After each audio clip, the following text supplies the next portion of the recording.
Hey guys, today we're reacting to my insane 2.5 months on Finasteride, MINOXIDIL, and DERMAROLLER. I've been taking 4 years straight Finasteride to combat hair loss. This was me before and 2 years after the treatment. You may think a pretty impressive success story. However, last summer I was experiencing a new massive shedding, especially around the temples. It was time to step up the game, so I added 3 more treatments, which were MINOXIDIL in topical form, DERMAPEN, and NICEROL shampoo. I will go week by week over the results of these treatments and give you my honest opinion about them. This is the way that best worked for me.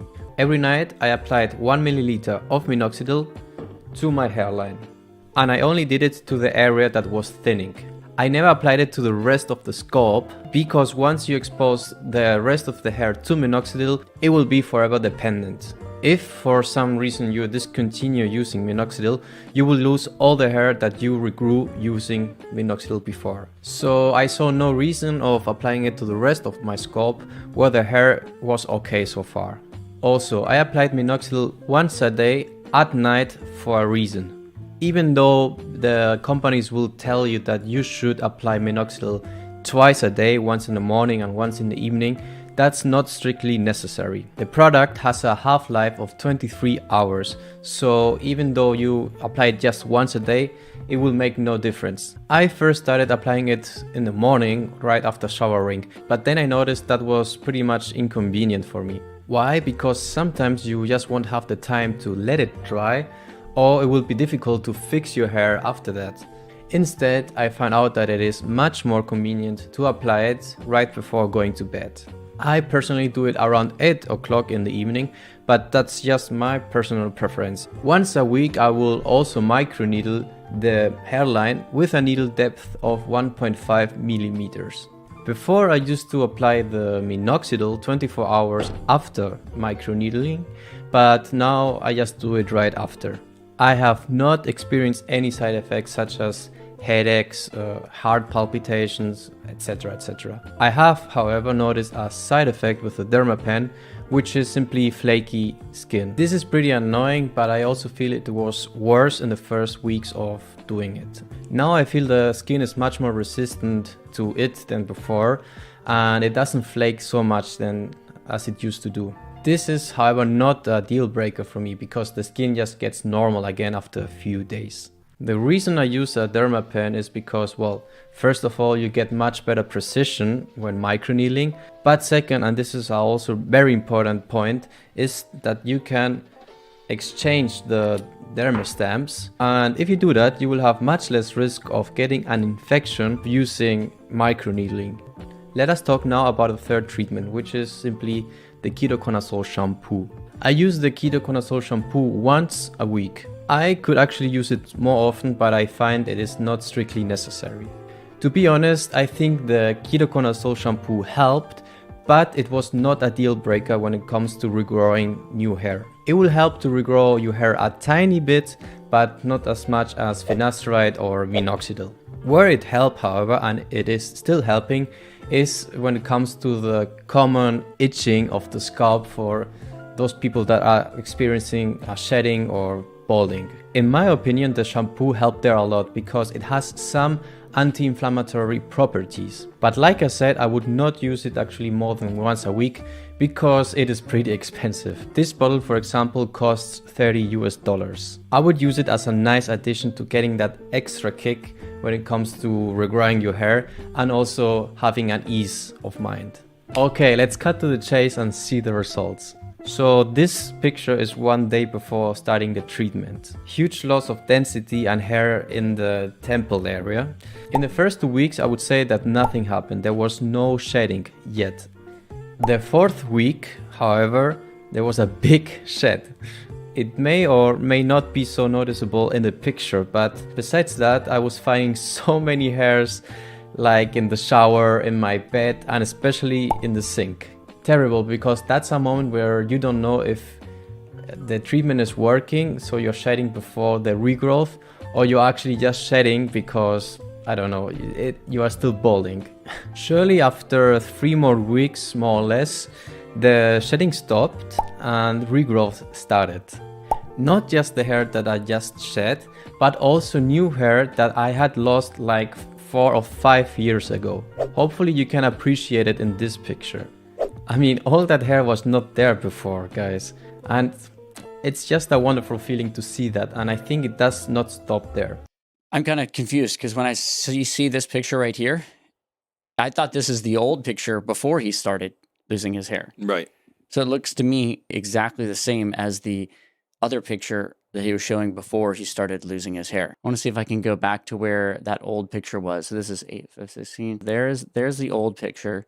Here's the new picture. Doesn't look like that much of a difference to me. A little bit of a different angle as well. It still looks like he has some recession there, like on the sides, right? Yeah, so here's what I see. When it's pulled back, it's still, yeah. Right, what I see is, this is, I'm not, attacking the YouTuber, but he's got a fantastic head of hair. I mean, he's got really good hair.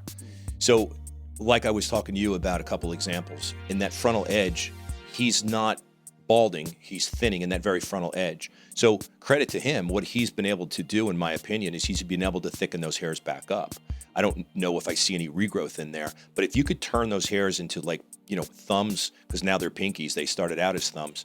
Now that's what you're seeing him in live now, is his hair looks pretty darn good.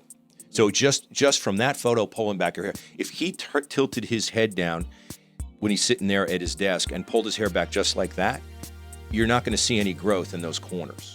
Here's, by the way, a before and after picture that clarifies even more what a big change just happened in 2.5 months. I will continue posting my regrowth in this channel. And guys, just don't lose faith. Just hang in there.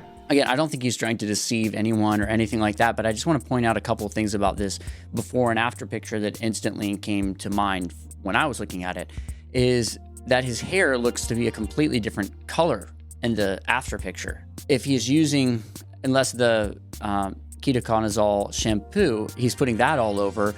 So if that was what affected it and made it a darker color, that could be the case. But minoxidil, he's only applying in the corners, on the corners, right? So that's not, if he's only applying on the corners, why is his hair everywhere around the whole rest of his head so much darker and thicker looking? Even on the sides, his donor area kind of hair just looks way thicker in the after picture than it does the before picture, but he hasn't used Dermapen or minoxidil on the donor hair. So why is it thicker? So he hasn't talked about in this video Finasteride at all, but it says Finasteride in the title. So I would say that if anything, it's probably the Finasteride that he's on that is making his donor hair and all of the other hair on his head a different color, or his skin looks a little bit of a different color too. So it could just be the lighting.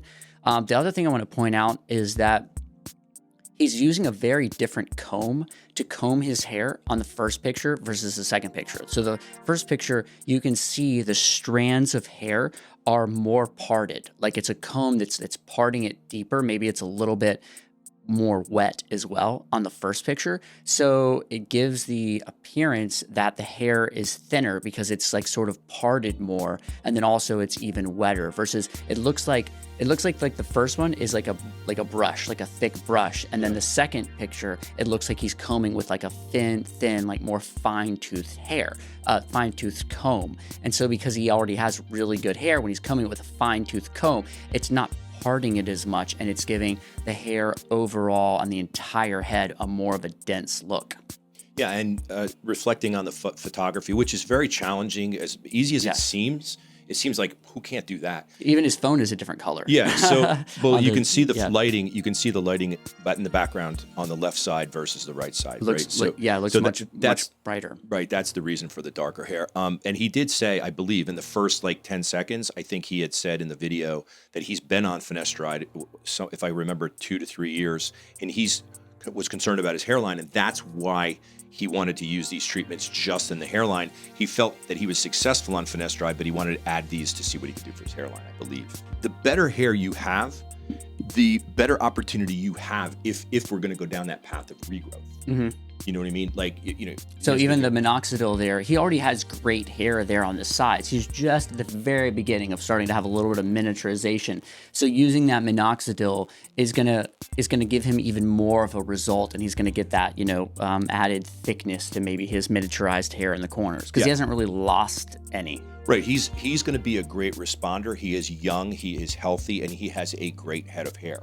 All the hairs on his head are fantastic, and I'm using them in comparison to most people that are losing their hair. If he has like thin, fine, wispy, kind of blondish, light color hair, you know, that's very weak hair. And that is not going to respond as well as someone like that. Now, you could make the argument that, well, his hair is not like Middle Eastern, which is like strong, ropey, thick, like horsehair. Yeah, you could make that argument, because there are people out there in the world, or I should say areas of the world, where hair is stronger than that. But that's pretty darn good hair.